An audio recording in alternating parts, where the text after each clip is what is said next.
race, gender, and other topics in public schools. The law remains in effect for Florida grade schools, but part of the law related to colleges was struck down Tuesday. The appellate court said the law violated the First Amendment and runs headlong into the Supreme Court endorsements of academic freedom. I'm Tammy Trujillo.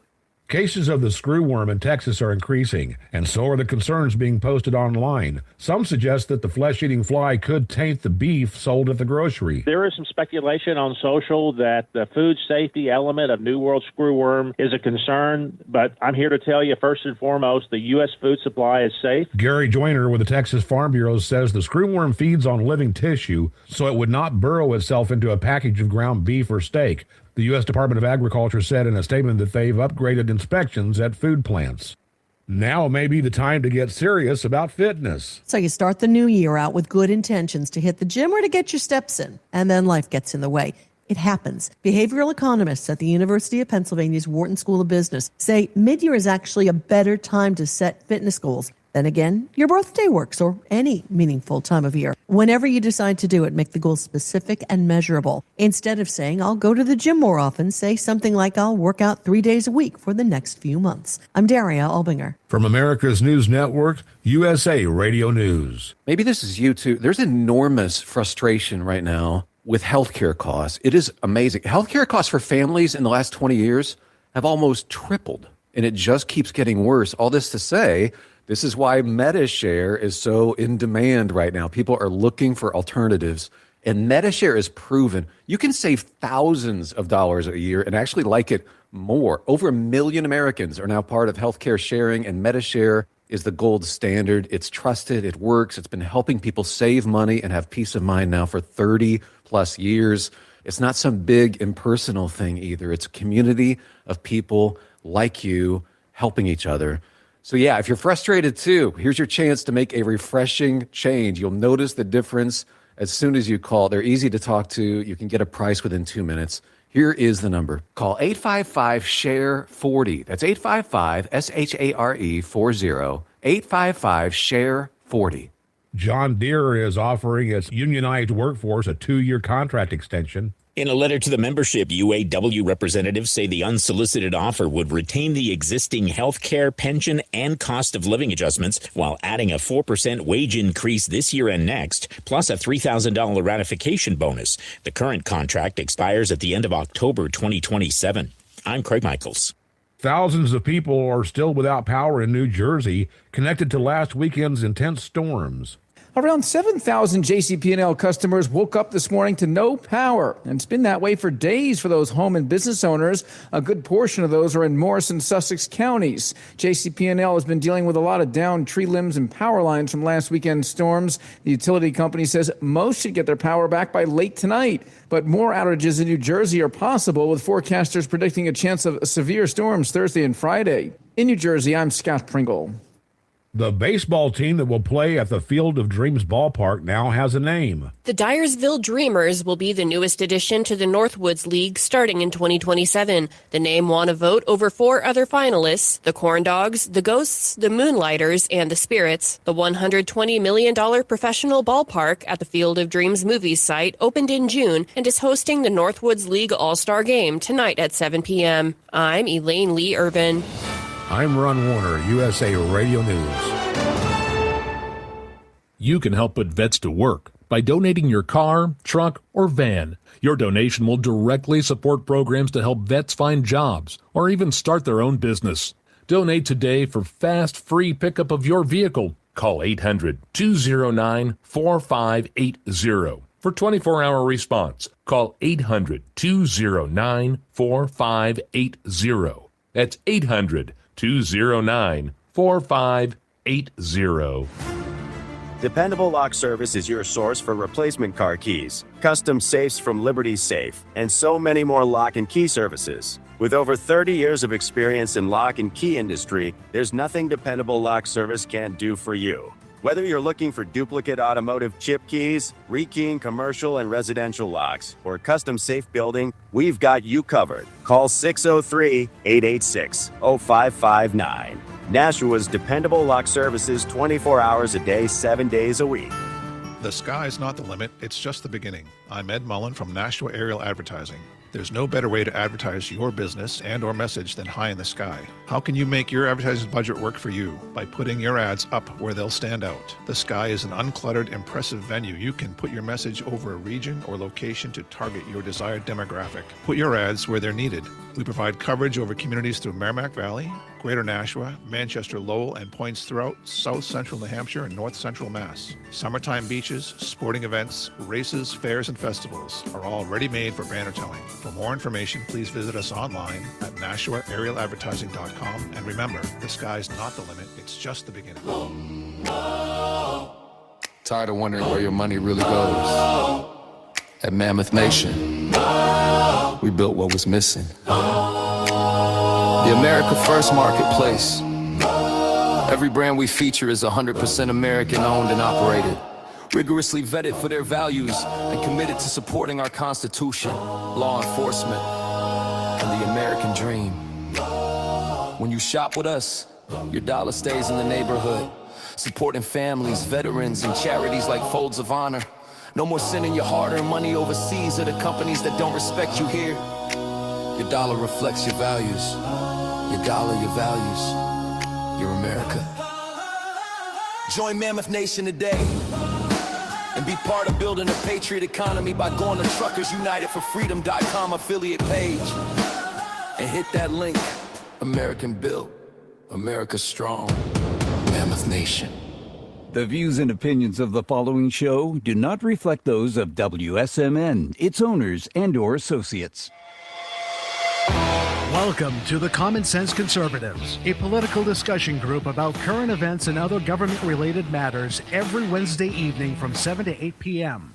Right here on WSMN 1590 AM, WSMN 95.3 FM, and streaming live on wsmn.live. Making sense of the inverted reality we are subject to every day, the Common Sense Conservatives are here to help bring you back to reality.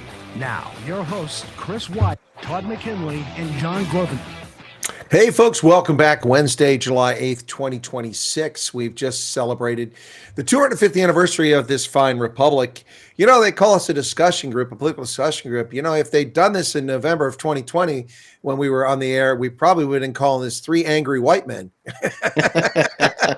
Right? Exactly. So my co-host there in East Tennessee is Todd McKinley. That's my NCO. Always got to have a good NCO along your side there when you're a colonel.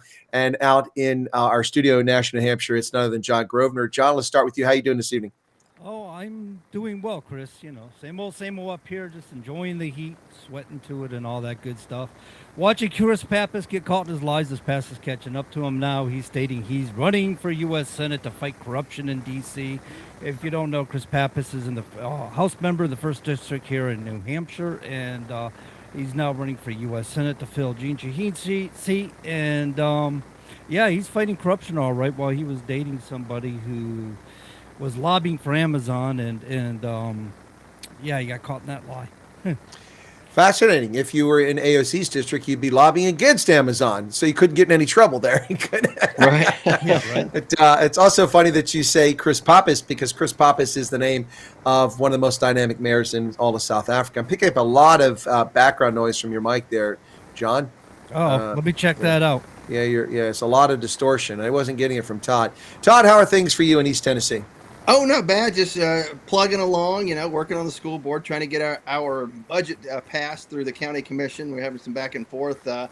In Tennessee, a county commission is our funding body, but they can't tell the school board which lines of the budget they won't vote for. They can just tell you, hey, lower the budget by $2 million or whatever. So we have a little bit of back and forth with them. So I had to vote yesterday to send a budget back to the county commission, because they want to tell me a line I have to vote for. I'm like, if you tell me a dollar amount, no problem. If you tell me a line, I'm going to send it back to you, because that's my vote, not your vote. Well, there you have it. If we've got a guest coming on in just a few minutes here, folks. I'll have Todd introduce him, and then I'll launch into the questions. We'll get started. But before we do, stick around with us tonight. We'll be talking about the truce is over. There is no ceasefire. It's time to pummel the terror sponsor into oblivion. The gloves have come off. Trump says there's scum. He's right. It took way too long to reach this decision. Over a month ago, we were arguing for the same thing. Well, I know I was. I think my co-hosts were as well. It's time to pummel the Iranian terror regime into oblivion. In addition, Trump has asked the Supreme Court to reconsider its boneheaded decision on birthright citizenship, which violated the spirit and intent of the 14th Amendment. We shall see what they've, or 15th Amendment, so. 15th Amendment. 15th, we'll see what they've got to say. Yeah, 14th was, no, 14th is granted citizenship. 15th was voting rights. Excuse me. Yeah, that's right. 14th, you allowed 14th, them. Yeah, a lot of people to vote. Yeah, that's right. Slavery ended with 13th was slavery. Yeah. Yeah, 6 December 1865. Then 1867 was the 14th, was granted citizenship to former slaves and their offspring, and the 15th was voting. That's why when the justices argued that Chief Justice John Roberts claimed that by issuing the 14th Amendment, the intent was to grant all rights, all natural rights, and all guaranteed constitutional rights to those people. Except that's a lie, because the 14th Amendment did not grant them the right to vote. It wasn't until the 15th Amendment, which occurred several months after that, that black men were allowed to vote. Black women weren't, but black men were. And, oh, by the way, white women didn't get to vote until the 1920s.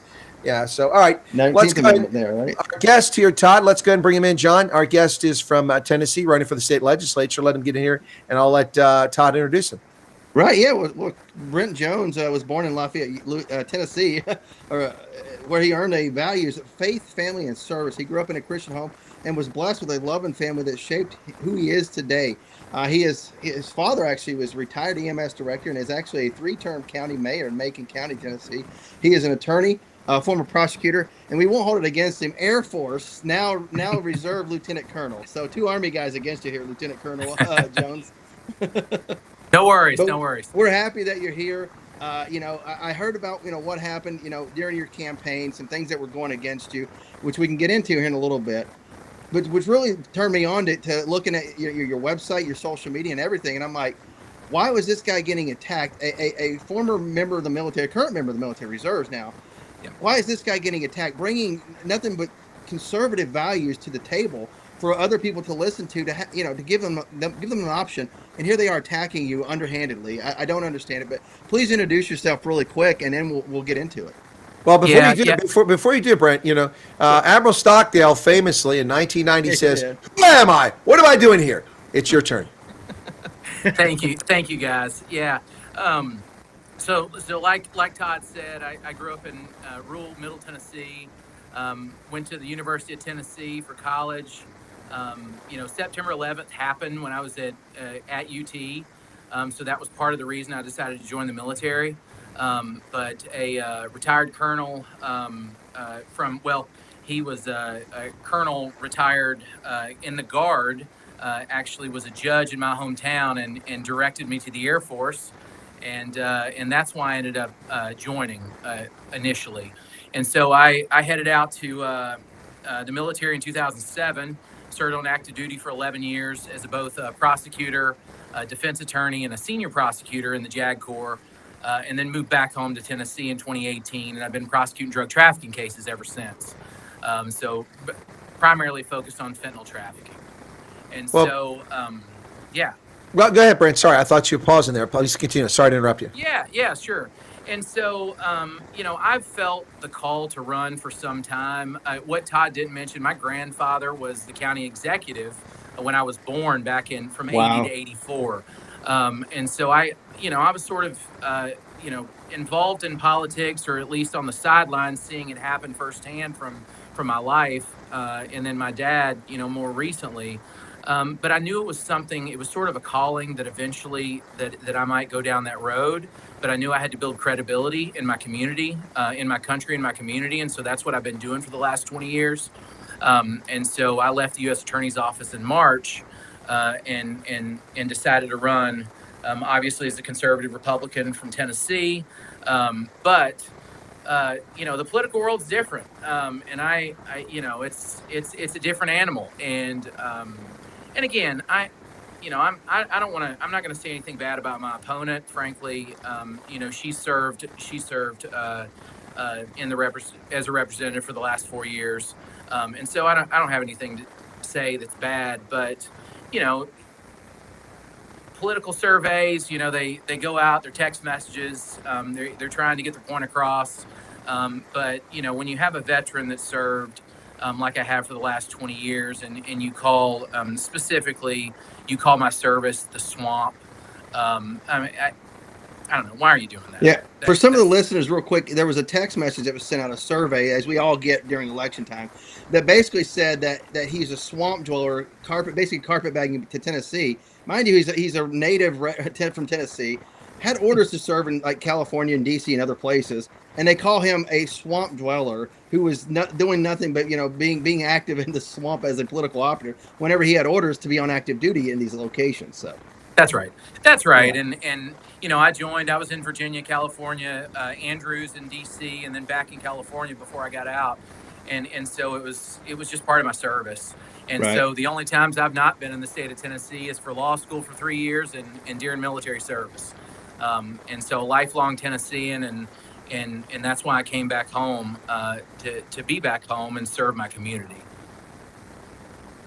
Well, before we go any further, Brent, I just want to clarify something. Todd said we won't hold being an attorney against you, and we won't. I mean, or being in the Air Force either. Well, that's where I was headed, Todd. You didn't let the penny drop. The fact he was in the Air Force is the hard thing to forgive, but we'll let that go. I mean, I am grateful to the Air Force. It's one reason I'm alive. Those A-10s in the Gulf War, yes, kind of cleared for the most part. Clearing the path. They did. Yep. I mean, and despite that, it remained a target-rich environment. So we're still grateful for the Air Force. Otherwise, we probably would have had to take a few breaks with shooting all those T-72s. But seriously, Brent. So the call to run for office, what drove you? I mean, is it just a lifelong service thing, and that's something you want to do? But the reason I asked is because I ran for the state legislature.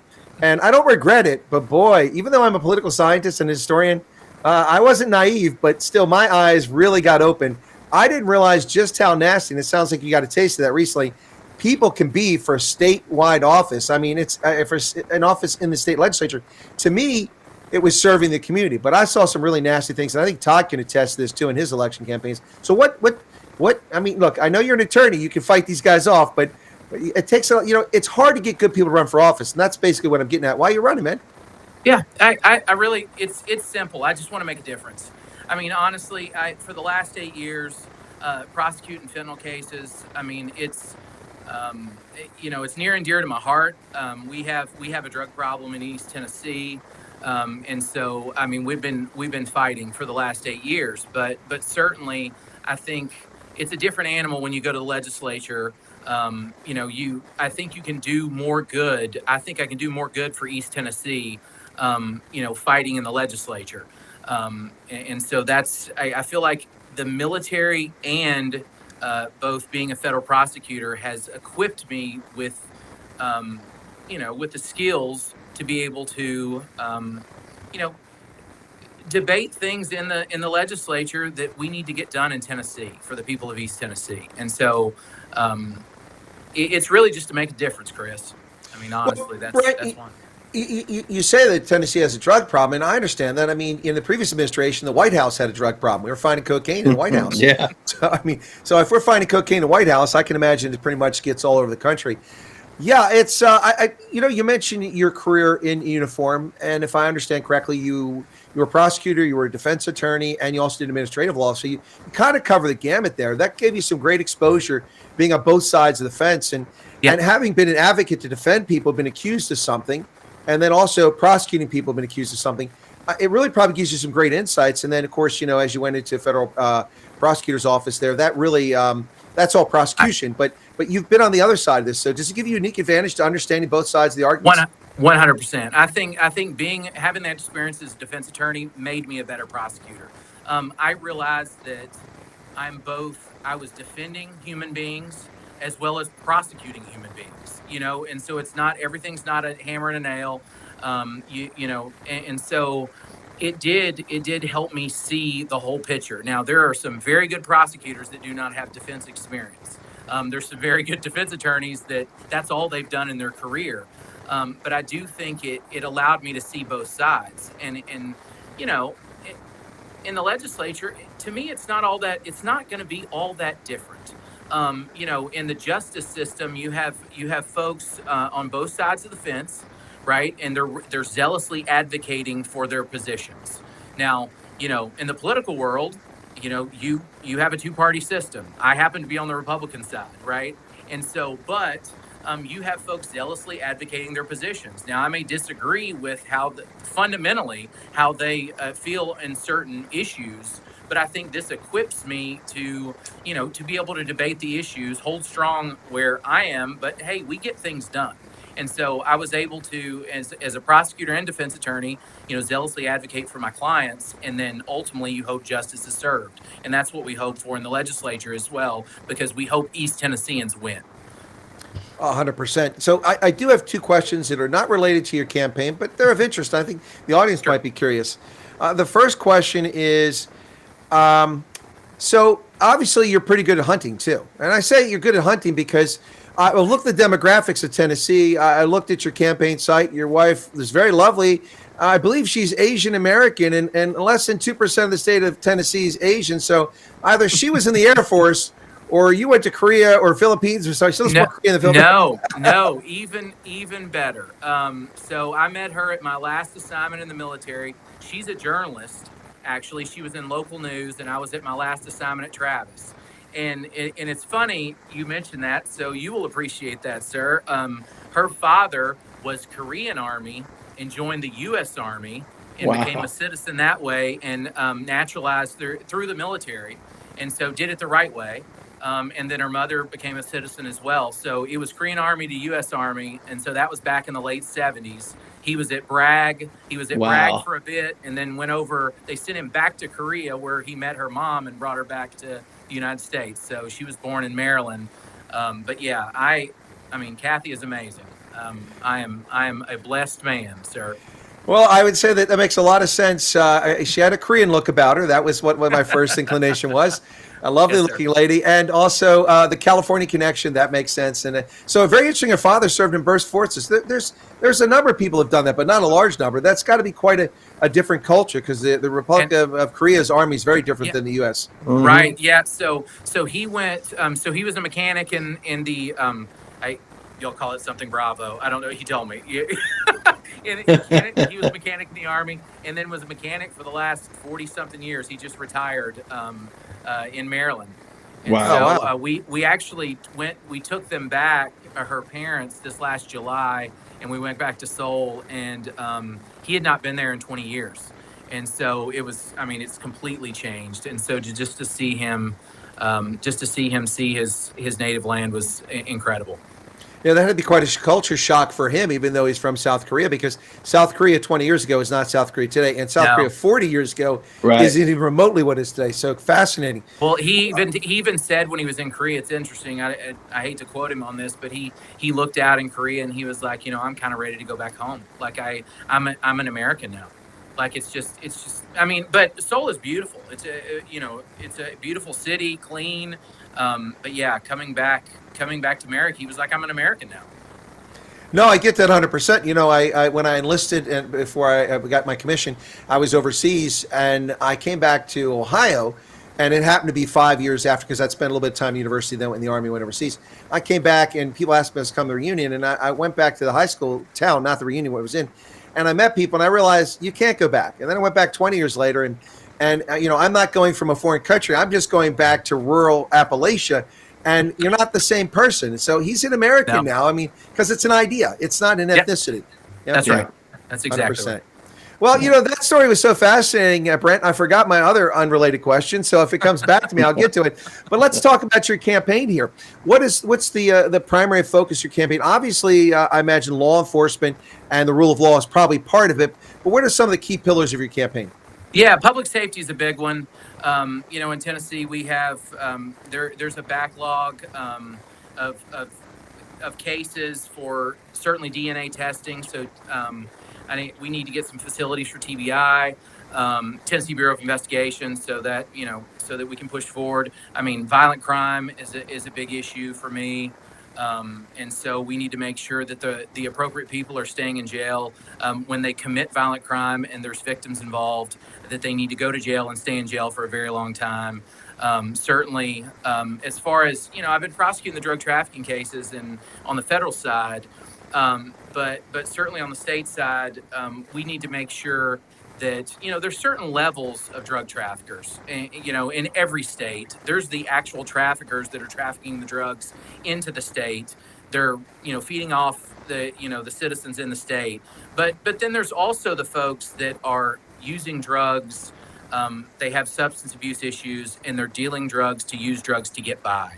And so those folks need treatment. And so we also need, mental health and substance abuse, more public mental health and substance abuse recovery programs. And so that's also important to me, because it's just a cycle. And then those folks go to jail, and then they come out, they're just, it's tough. And so that's super important. Growth is also an issue in Tennessee, because people want to move here. And so it's something we're going to have to address with the legislature, our infrastructure with our growth. People are coming in droves to Tennessee because we have no state income tax. And so, people, it's a great place to live, and people want to come here, but we have to address that. And so those are kind of the key pillars for me. But there's so many things that I want to do, and areas that I want to look at. And I also am not afraid to say I don't know, some things. And that's why I talk to the members of the public that are versed on those issues. Well, I got to be honest with you. Wyoming is my next destination if I move, but Tennessee was moving up there for a while.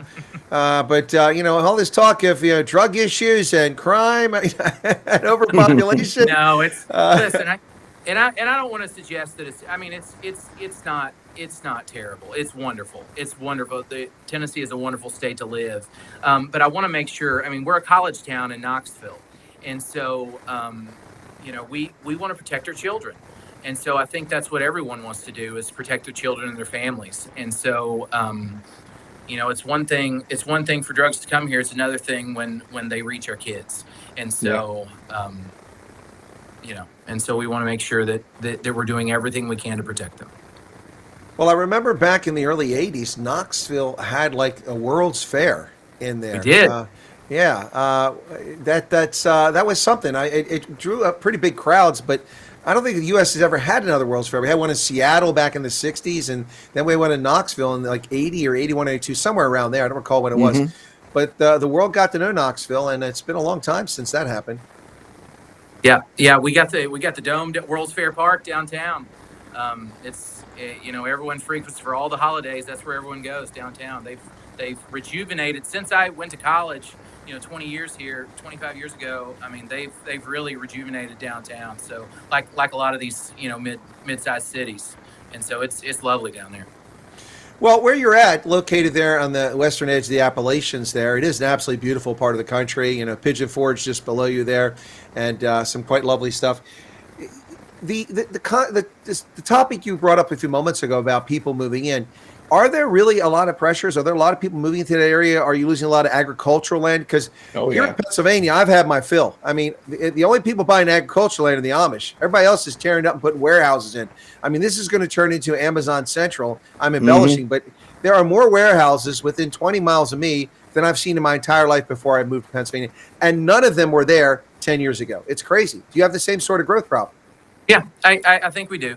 I think we do have a growth problem, but I think we need to look to, our state motto is agriculture and commerce. And I think we need to be focusing on, keeping agriculture in, encouraging folks to continue to grow crops in Tennessee, keep it in Tennessee. And that's the issue that we're going to have to look at, because, yes, there's agricultural land, but I'm not sure that a lot of people are doing the farming. And so we want to encourage folks to farm and stay and keep everything in the state, right?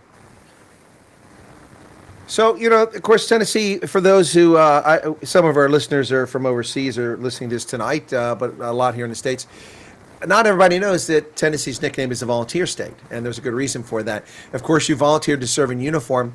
From your experience in uniform, even though you were an attorney, Todd made a point about that, but even though you were an attorney, what was the most useful thing that you think you bring from to serving the legislature if you get in that position, having served in uniform? I think I've met all types of people, and I think people in rural Tennessee are different than people in Knoxville. They're different than people around the country, and so I think I bring even though I am born and raised Tennessee and Southern through and through, I have experienced life outside, both in the United States, and I've tried cases all over the world. And so I think I believe bring some diversity to the legislature. In I've seen what they have around the world, and know how wonderful things are in Tennessee, and I appreciate it more having been to those places, and I can bring that to the legislature and say, hey, we have something special here, and we need to keep it special here. And so that's something that my military service has helped me to experience. I think you just encapsulated three very important points that I think the audience should catch on to, and any potential voters for you. You talked about diversity, but you talked about genuine diversity. We all are devastating the hands of an all-white guys here in the chat tonight, but you talked about genuine diversity. Diversity is not diversity of appearance. Diversity is diversity of experience and what you can bring to the table. And I think that's a great point you just mentioned. I don't know if that was your intent, but certainly that's what I inferred from it. Number two, you talked about having met all sorts of people. And that reminds me when I went to basic training and I was enmeshed with people in 1983 who came from all over the country, from all kinds of backgrounds.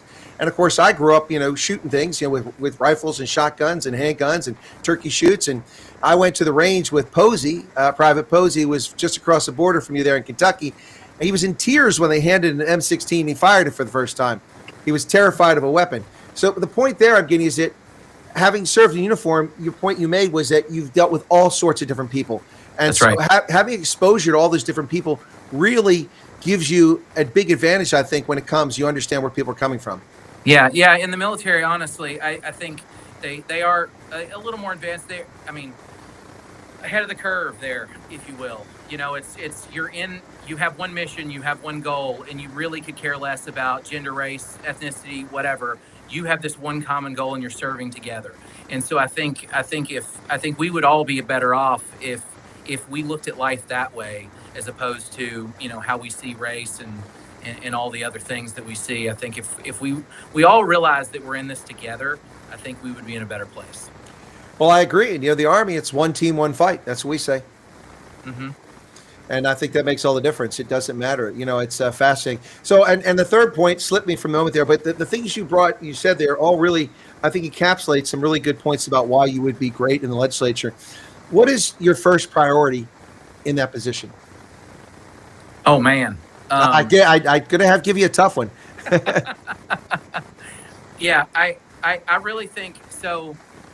For me, mental health is huge. And so we have a Knoxville coalition that's been working on mental health in Knoxville. And downtown, we have a homelessness problem.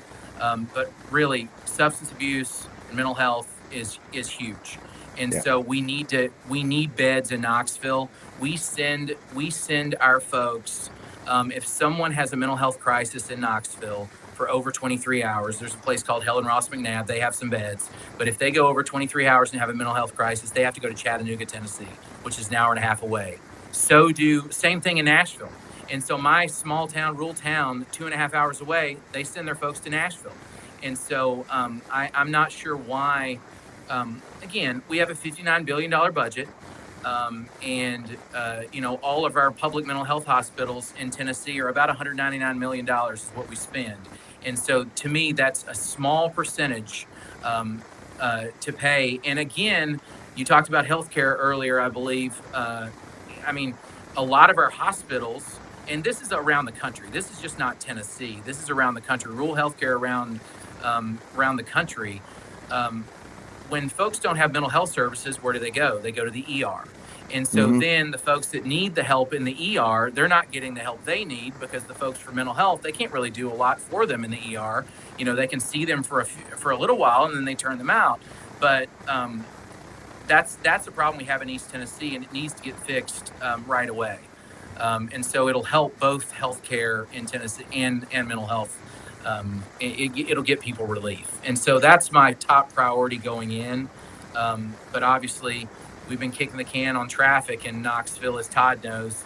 We got to get a plan together. I think we have a plan. We're going in the right direction, but we need to get something done this next year because we have the growth and we need to do something with the traffic. So those are the big issues, Chris.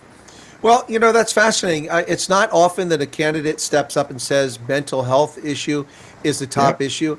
I think that's refreshing to hear because that addresses a very serious concern that, let's be honest, our nation as a whole has ignored or neglected for the most part. I mean, there are resources devoted to it, but if we could divert billions of dollars that are spent in states but nationwide for unnecessary health care, for lifestyle related choices, for unnecessary type 2 diabetes and hypertension and things like that, where people just lived healthier lives of their own accord, those resources could help in the mental health area. And we definitely have some mental health issues, not to make light of the topic, but I mean, it was pretty obvious in the White House in the last term that, mental health is rather important. You can see that the mental acuity matters. It's we saw that in the last term there. So that's fascinating that you brought that up. I appreciate that. And the growth issue is also another one. So earlier, Todd talked about this text message that went out there and this rather nasty thing. I'm gobsmacked that someone from Tennessee would be considered a carpetbagger. It sounds like they think you're a carpetbagger. Yeah.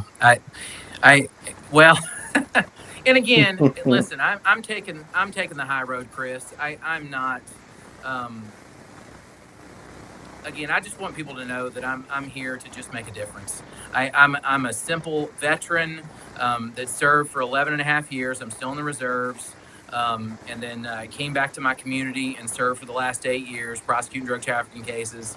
And I just want to make a difference. And honestly, if you want to call that the swamp, it's shameful. It's not the swamp. I was doing my duty as a military officer. So. Well, I wouldn't call it the swamp. Of course, then, you, Todd, and myself have all served in uniform. I was in the Army 36 and a half years. And trust me, during those 36 and a half years, I was still an Ohio resident, even though I haven't lived in Ohio since 1989. I was paying taxes there, and that's where my driver's license was, and that's where I voted. I lived there all around the world. I didn't vote anywhere else, so I appreciate that. But I think people lose sight of that sometimes. It's fascinating, the culture in America where people respect the military, or by default, they think they're supposed to respect the military. But when it comes to something like that, people lose sight of things. You make a lot of sacrifice. Now, in your case, it worked out well. You met your lovely wife, so, that's fantastic. But people, they miss family reunions, they miss births, they miss deaths. They serve in combat, they serve in deployments overseas for long periods of time away from their family. And I think a lot of times people lose sight of that. Even people used to serve in uniform, they forget about that. So whatever that nonsense about you being a carpetbagger, I'll just throw that out the window because that's nonsense. Yep, that's what that is. That's just utter nonsense. But I'll tell you, I was thinking about, Chris, if you don't mind, I was thinking about before we came on here, and what we've kind of lost sight of. And, growing up in rural Tennessee, we sat around the table. I remember, sitting around the table with me and my mom and my stepdad and my parents were divorced young. I had a good situation. I mean, I'm close to all my family and step parents and stuff. But we growing up, we sat around at the dinner table and ate every night with the six of us, said our prayers and ate dinner. And, I don't know that we do this in this generation anymore. Like in the word, we've lost that. And I think, family values, I think we need to start looking inside and looking to ourselves and be like, maybe that's how we make our country better, is we get back to that, sitting around the dinner table. And I mean, we're inundated with social media and, gaming and whatever, and the kids are not around the table, and so, but, I hope we can get back to that eventually. That's really, and the military, I think with the military, you're together because you're going from assignment to assignment and you're staying together.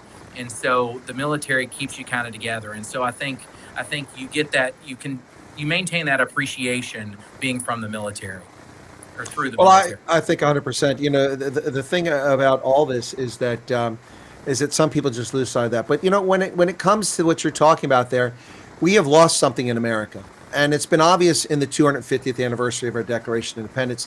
When I was a kid, and maybe John was a kid then too. Todd wasn't, but when we were kids, the bicentennial was the biggest thing ever. People think the FIFA World Cup is something big. It paled in comparison to the bicentennial. I mean, it was everywhere. It was on Wheaties boxes. It was on, things you picked up at the store. It was on shopping bags. Everywhere you went was the bicentennial. This time, getting people excited about the 250th anniversary Declaration of Independence, it's almost like I had to get out and poke them with a stick. Obviously, there are many patriotic Americans, but it was ubiquitous last time. We've lost a bit of our spirit, and we've also lost the volunteerism that we once had in this country. We struggle to get people to help with the Legion, with the VFW, with Kiwanis, with the Lions Club, with the Scouts, all these things. And going back to your point, not to use a tired statement, but faith, family, and flag, I think plays a lot in this. And for me, the turning point came in 2008. When the financial crisis happened that was unnecessary, that the government provoked. And then what came after that with Obama coming in office. And ever since then, this country seems to have drifted off its moorings and lost its way. And I believe part of that, without being a person of deep faith who goes to church regularly, but a person of faith, I do believe that whatever a person's faith is, whether it's Christianity, Judaism, or Islam, we've lost that too. And I think that plays a big role. And if more people are people of faith, they would probably gather around the table more often. Do you disagree with that, or do you think that makes sense? No, I agree with that.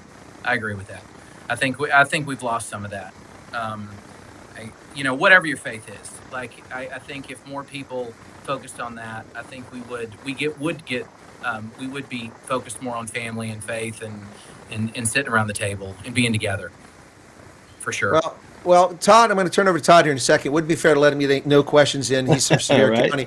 But before we do, I don't think it's fair of me to ask your wife's political role because, she's not out there. But on your website, I'm not going to let you slide on this. There is a French poodle, a chocolate French poodle. Is that your dog? And what is his political No, it's belief? a mini golden doodle.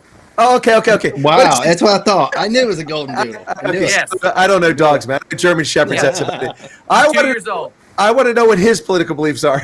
Oh, he's conservative through and through. Okay, all right. Well, Whatever I am, he is. Okay, your wife gets a free pass because sometimes families are divided politically, but the dog doesn't get a free She's pass. driving me every day, so she's supportive too. So Okay, I think we know where she's coming from then. Okay. All right, with that, I'll turn it over to Todd for questions. Yeah, absolutely. Yeah, I appreciate it. We're talking to Brent Jones. Brent is an Air Force veteran, former prosecutor, still an attorney. And, of course, he is a native of Tennessee and not a carpetbagger. You can find more about him at BrentJonesForTN.com. That's BrentJonesForTN.com, all one word. And I think the Colonel did take up had a lot of good questions there.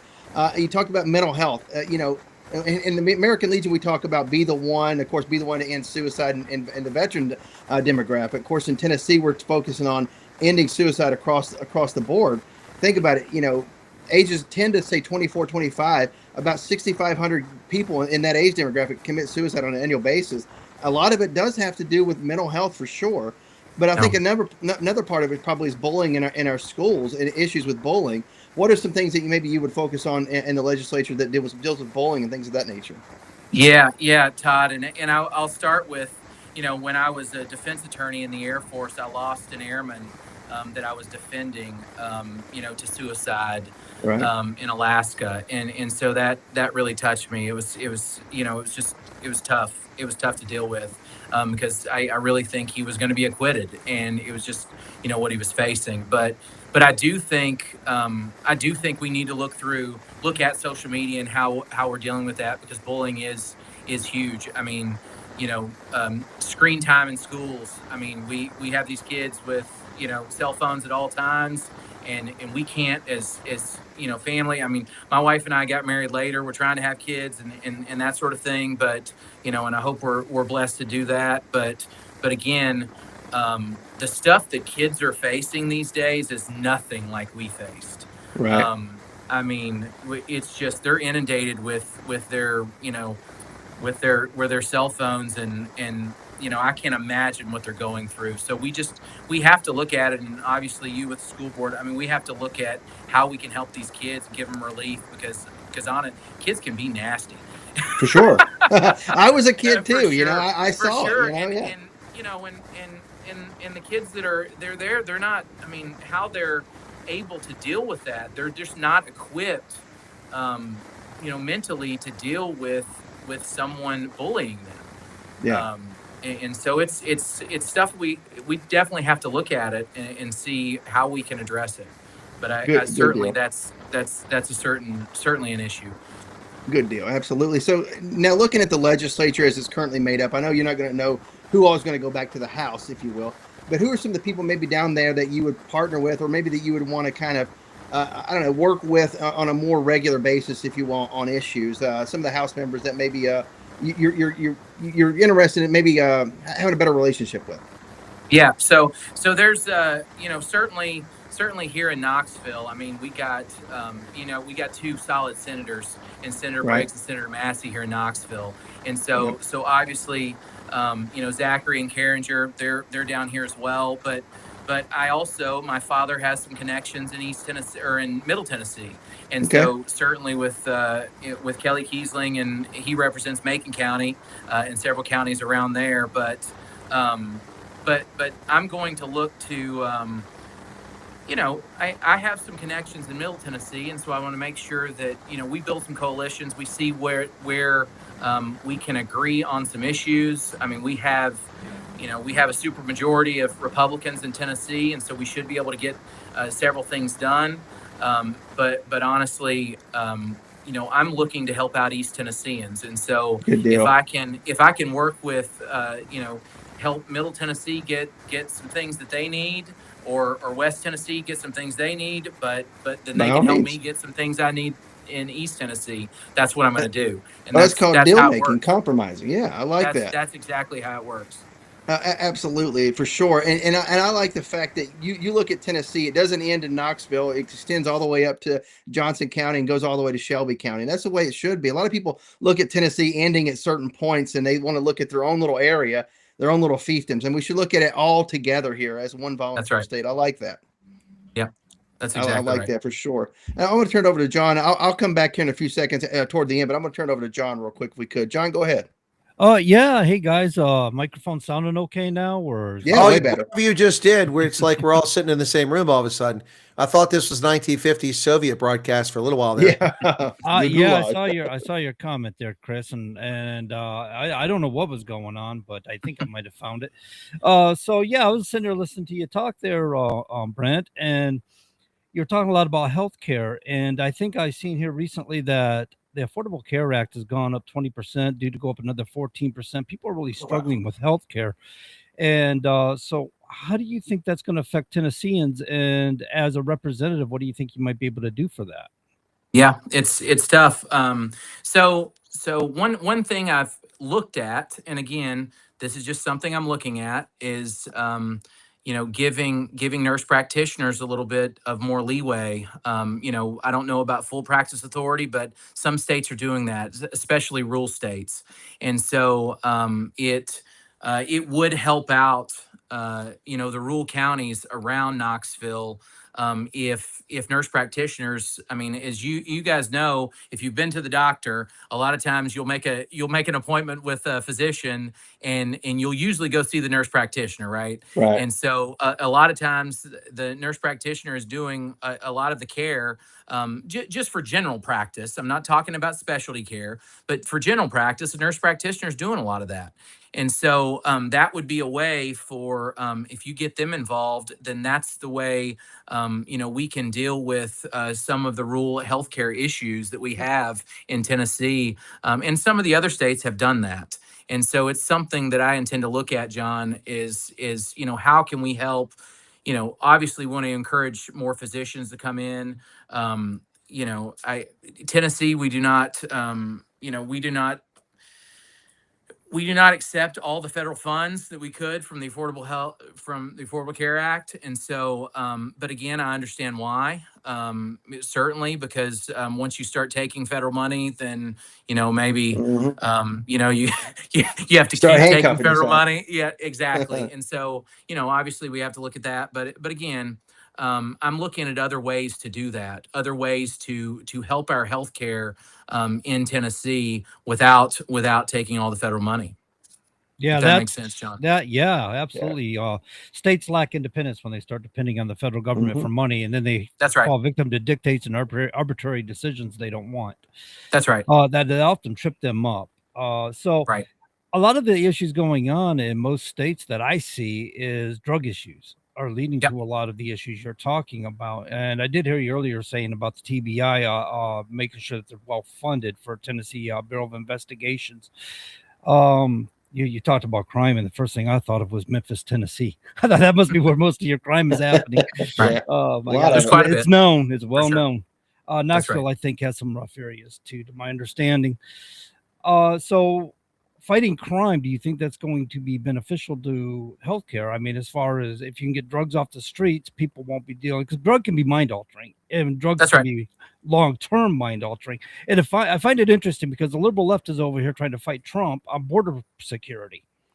And so I'm wondering how you may secure the state of Tennessee to ascertain that people will no longer be soliciting the drugs to fifth graders. I mean, we send our children to the public schools, and these drug dealers are recruiting children to sell drugs to our children in these public schools. It's ridiculous because they're targeting children for long-term customer base, more or less, if you will. Right. Yeah, John.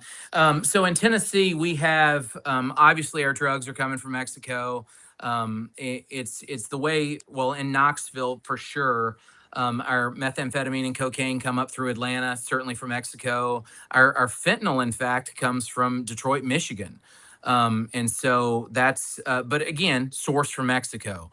And so, someone is illegally bringing it across the border from Mexico, but certainly when you're talking about Memphis, parts of Knoxville, parts of Nashville, it's gang related. It's getting from the illegal immigrants across the border, and then it's getting to the gangs, and the gangs are bringing them into the state. And so certainly we have to continue fighting both the gangs and the illegal immigrants that are bringing the drugs from Mexico. And so it's a multifaceted kind of, how we approach it. And you had mentioned Tennessee Bureau of Investigation. I want to briefly mention they have provided, the state legislature has provided, significant resources to the Tennessee Bureau of Investigation recently. And so I'll kudos to them. They have done that. But our facilities, we have bodies, but our facilities, there's not enough facilities there. And so we need to make sure that we have enough facilities to be able to do their jobs, even though we have the bodies. And so that's what we have to look at as well. So, I've had something in my craw for a while now. I've been looking at, we used to have militia in every state. And of course, some states it was, all states still have laws regarding militia. But in 1903, we had a military act to get rid of the militia within the states and replace them with the National Guard. But I'm wondering, and now you got judges ruling against Trump saying you can't use the National Guard for law enforcement. But from my understanding, that was the intention of militia in the first place. So I'm kind of wondering, your state, probably like state of New Hampshire, does have laws regarding militia. Do you see an avenue where you may be able to recruit citizens to work with law enforcement officers to actually develop a militia again and maybe take strength back? And this may actually turn around and go ahead. It's way out there, I realize. And I'm really time traveling back because I feel like we lost something. I feel like we lost the first half of our Second Amendment rights when they got rid of state militia. We do have a state guard, though, in the state, though. We do have a state guard.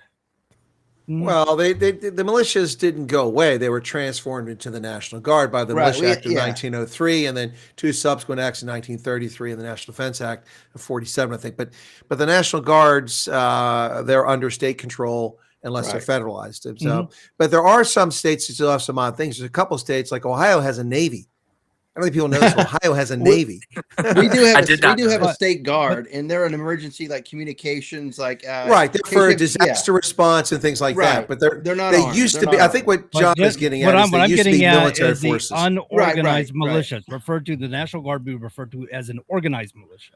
And they're not really the militia. They are federally funded, federally controlled, and they are state controlled, but they are also controlled by the federal government. But the unorganized militia would be a citizens militia. That was the Second Amendment. That's the first half of the Second Amendment, in which nobody regards anymore. They don't think about anymore. To me, that's where you start building strong communities. So I kind of brought this up because Chris referred to earlier about the removal of going to church, the attacks the left have done on church and the tearing down of God and communities and church and communities. And we used to have connectivity through church. We used to have connectivity prior to that through militias, because you would muster a militia. Man, we get together, they'd have conversations, right? They would have concerns about what's going on in their states. These are the states and counties and cities they were defending. So I'm kind of wondering if we were to enact such a thing.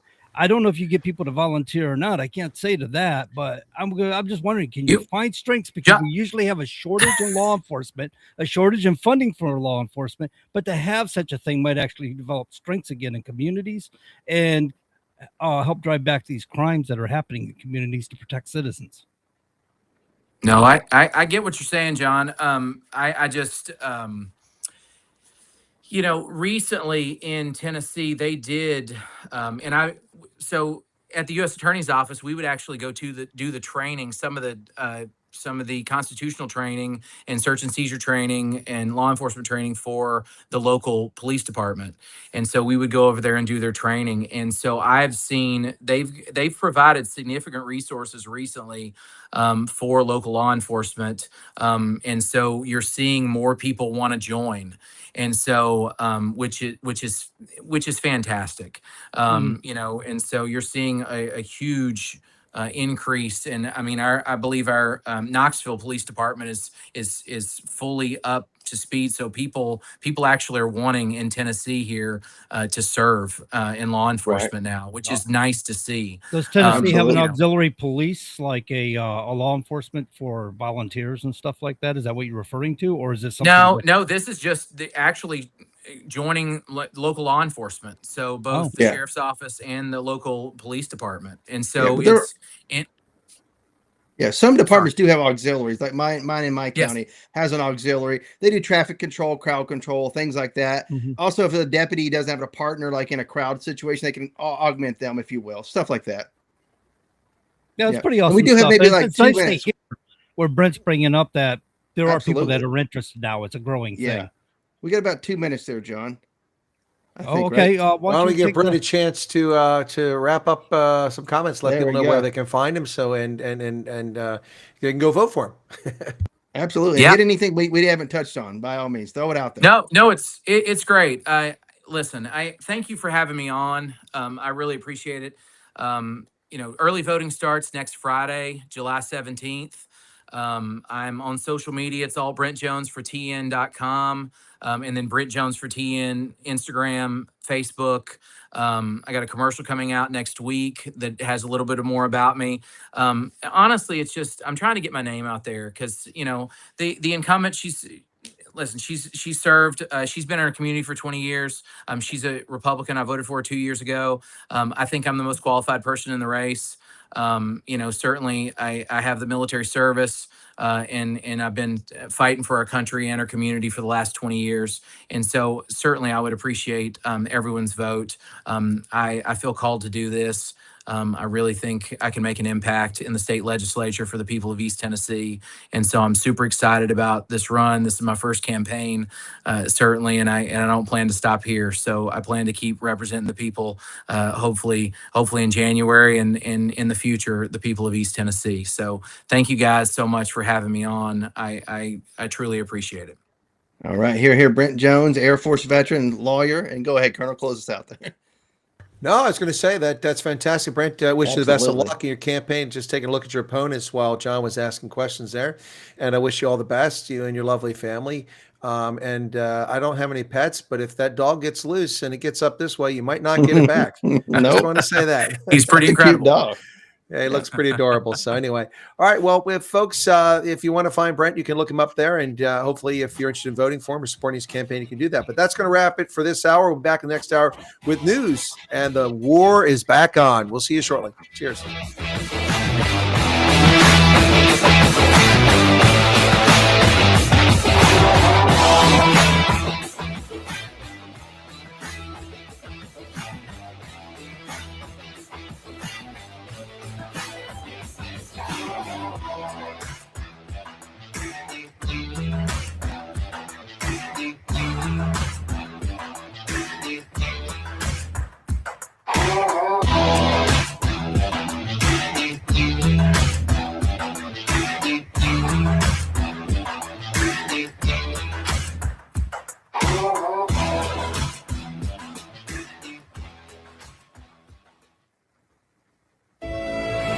Broadcasting from 200 Main Street in the beautiful and historic Masonic Building, This is WSMN 1590 AM and WSMN 95.3 FM Nashua. Streaming live at wsmn.live. USA Radio News, I'm Anthony Lucero. President Trump told reporters at the NATO summit in Turkey no agreement has been reached on Iran's nuclear program, and he said the ceasefire is effectively over following overnight exchanges of strikes. The Iran war has been a tremendous military success, and, I can only answer the question by saying they're not going to have a nuclear weapon. Trump warned Iran could face another round of U.S. military action as soon as this evening. Vice President J.D. Vance visited Milwaukee to highlight the Trump administration's anti-fraud efforts, saying those who steal taxpayer dollars should be prosecuted. We've got a party that is fighting for fraud and a party that is fighting against fraud. But how about we give more authority, more power, and more influence to the party that is trying to save your money and send the fraudsters to prison? President Trump appointed Vance to lead the administration's anti-fraud task force as it targets waste, fraud, and abuse across federal programs.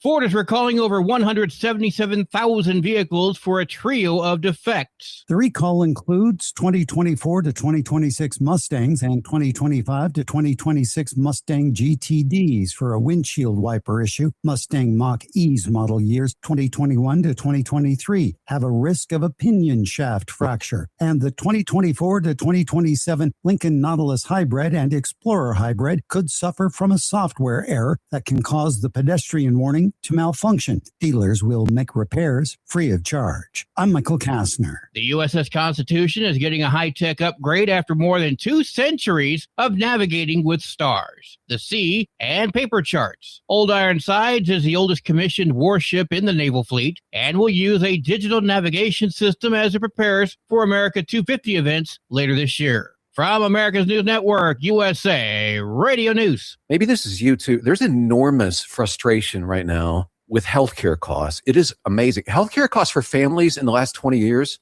have almost tripled, and it just keeps getting worse. All this to say, this is why MediShare is so in demand right now. People are looking for alternatives, and MediShare is proven. You can save thousands of dollars a year and actually like it more. Over 1 million Americans are now part of healthcare sharing, and MediShare is the gold standard. It's trusted. It works. It's been helping people save money and have peace of mind now for 30 plus years. It's not some big impersonal thing either. It's a community of people like you helping each other. So yeah, if you're frustrated too, here's your chance to make a refreshing change. You'll notice the difference as soon as you call. They're easy to talk to. You can get a price within 2 minutes. Here is the number. Call 855-SHARE-40. That's 855-SHARE 40. 855-SHARE-40. Tired of wondering where your money really goes? At Mammoth Nation, we built what was missing. The America First Marketplace. Every brand we feature is 100% American owned and operated.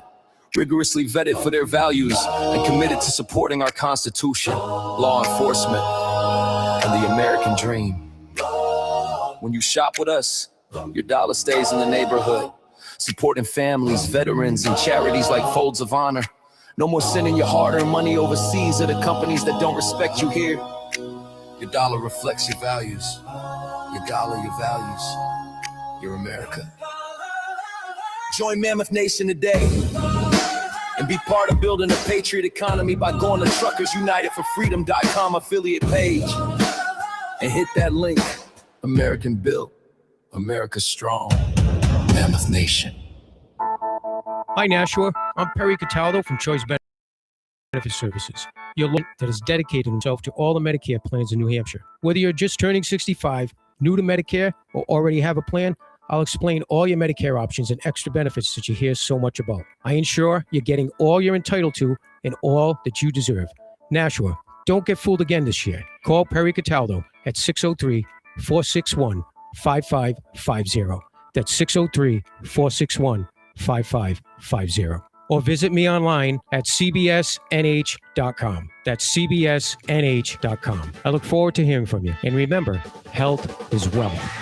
Continuing the legacy started in 1904, Roger Pellerin of Gate City Monument Incorporated continues to provide the same high-quality monument, custom headstone, and stoneworking craftsmanship today that they built their reputation on over 100 years ago, servicing Nashua, New Hampshire, as well as nearby areas in Massachusetts, such as Lowell, Billerica, Chelmsford, and beyond. From creating custom monuments to memorialize, to landscaping and granite work or restorative services, each job is done to your satisfaction and is backed by decades of experience and integrity. If you're thinking about stonework, think Roger Pellerin of Gate City Monument. Visit online at gatecitymonument.com. Stop by and meet Roger at 321 West Hollis Street in Nashua, or call 603-883-7141. That's 603-883-7141. Gate City Monument, memorials of distinction for people who care. Memorials of distinction for people who care. Gate City Monument. Good to hear them again. Hey, guys, welcome back. That was an interesting conversation with Brent Jones there. Not NFL quarterback, but actually a candidate for representative in East Tennessee. You know, Todd, before you respond, I think a lot of people might be curious. I know the answer. You can correct me if I'm wrong. On your hat, you're wearing the symbol of Tennessee, which has 3 stars. They're not anyone above the other. They're kind of equally placed apart and kind of in a circle. And that's because they represent the 3 regions of Tennessee: East, Middle, and West Tennessee. Did I get it right? Right. You got it. Correct. Yeah. Hey, cool beans. There you I think go. A lot of people always wonder what that means, why Tennessee has 3 stars, because Texas has 1 star. It's a Lone Star state. And so, Right. in fact, the joke that George Bush Jr. cracked when he came to Liberia for his presidential visit in 2008. Is that when it was? 2008. He came and he spoke and he said, President Johnson Sirleaf, if you and I both come from Lone Star Republics, because he's from Texas. Anyway, because Liberia has 1 star on their flag. Right. Yeah. Well, I tell you, Tennessee, the way it's set up is, you have the mountains in the east, you have the plateau in the center part of the state there, central, and of course the river valleys in the west. So it's three parts of Tennessee, the 3 states of Tennessee. So it is actually very distinct, the entire state. You go to the west and talk about colloquial things in the east, and people are like looking at you like, "What are you talking about? You're a foreigner," even though you're just from across the state. I'm serious. Yeah, true story of Absolutely. that. Yeah. All right. Well, John, President Trump isn't pussyfooting around anymore. They're scum. They're scum. And John looks very excited about that. Well, it's we've been through this a number of times, right? You got to take care of business. This regime was never, we said it a number of times, they were never going to come to the table. They only play games. They probably only play games just to buy time. And I don't like to advocate for war. I don't like the idea of having to do this sort of thing. But since he started it, and since we're in it, and the outcome of it, if he handles this and he gets rid of this stinking regime that has been disrupting the Middle East, it's been disrupting the globe, it's been a big pain in the butt for everybody. You got so many people in Iran that want Trump to fail. I mean, they're begging for Trump. They're like, "Hey, listen, there's bombs going off behind me. I'm close proximity to what's happening, and I'm telling you, I'm loving Trump for what he's doing." It's time to get rid of these rotten people off the face of the earth so they can stop disrupting true peaceful people who actually care and want to see progress, want to see things get done. There's a lot of business to be done. There's a lot of growth that can happen if they're out of the way. And that's the problem. They're in the way and they're funding terrorism within the Middle East, and they're disrupting the globe. Well, there's a lot of steel that still needs to be put on target, and that's happening tonight, no doubt about it. But I'd be remiss if I didn't quickly welcome the latest arrival to America. No, it's not somebody who came across the Rio Grande, but in the chat here, one of my viewers from South Africa has just come over as a refugee, arrived in Atlanta just moments ago. Congratulations. Welcome to America, Jody Ackerman. And going to Richfield, Minnesota, but welcome to America. Well, okay. Yeah, I just saw that. Just landed in Atlanta. First day in USA. Welcome, my goodness. And you're listening to this program, 3 white guys run their mouth. 3 angry white guys. At least that's what we were in November 2020. We were definitely 3 angry white guys that next day after. Well, that's what people used to put in the chat, right? 3 angry white guys running their mouth. We used to have a troll like that. Yeah, I don't remember that. That's great. I love it. I don't remember that, but no, I was just thinking, 12 angry white men. That's the 12 angry men. 12 angry men. Yeah, the jury. So, but Todd, Trump is taking the gloves off. At least he says he is. Well, let's see what happens. And what does taking the gloves off actually mean? Are we going to try to kill everybody? We're just going to kill their ability to make war, if you will. Hit their factories, their drone factories. Hit any nuclear factories that's still up and running. Any storage facilities that may still be out there that we haven't found. That maybe we've decided that is a storage facility. Whatever, man. Hit it. Hit their military hard. Hit any military aircraft if they have any available. Even their helicopters. Hit them hard. Knock them out. Be done with them. Well, I think the key thing that Trump said, I mean, other than the entertaining part about them being scum, and he thinks it's all over all that, is he said if these people had a nuclear weapon, they'd use it. That's what I've been saying all along. Yeah. This is the existential threat to the world. You know, people act like, well, what can Iran do to us? They're so far away. He can put a nuclear weapon on a ship and sail it up the Chesapeake Bay and blow it up. I mean, come on.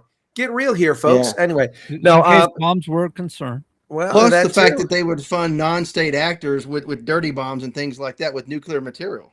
Well, and the fact that they're already funding non-state actors and proxies in Yemen, in Israel, in Lebanon, and they're already causing a mess. So I'm glad to see that he is after it. It's great to see that it's time to end this. And so I hope that they're bombing. So here's my take on this. People said, so what's the aftermath? I want to get you guys. So here's the deal. When this is all said and done and the regime change takes place, because at this point, the only thing that's going to make this work is regime change, then the next regime should be barred from having a Navy. All they should be allowed to have is Coast Guards for search and rescue and small, Zodiacs and stuff like that. Unarmed. The only weapons they should have are personal sidearms, but no ships that are armed because they present a clear and present danger to shipping in the Strait of Hormuz and the Arabian Gulf. And that's what they should have. No Navy going forward. Simple as that. And as far as their border with Russia, with the Caspian Sea, no Navy. Just search and rescue. Navy. Japan was restricted from that for what, 80 years before they were allowed to have a Navy again?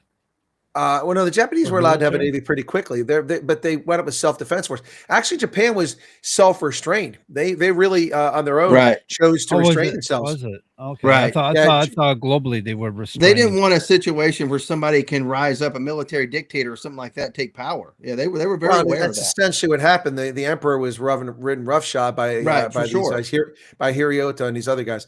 So, and then you look at what happened in China, Vietnam, and all that afterwards. Yeah, and so I mean, if you look at a country that was restricted for military size, it was a bad example because the reparations and then what happened to the global economy, and that of course was Weimar Germany. Germany was not allowed to have a navy. Essentially, their entire naval fleet was scuttled. I mean, they sank their ships, used them for target practice, and what a tragedy.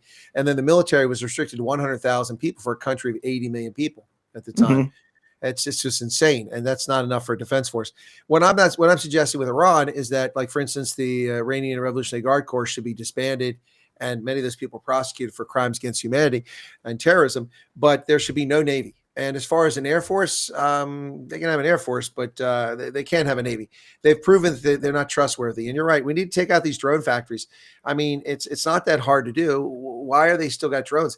How is it we're still destroying air defense sites and radars, after everything we already did?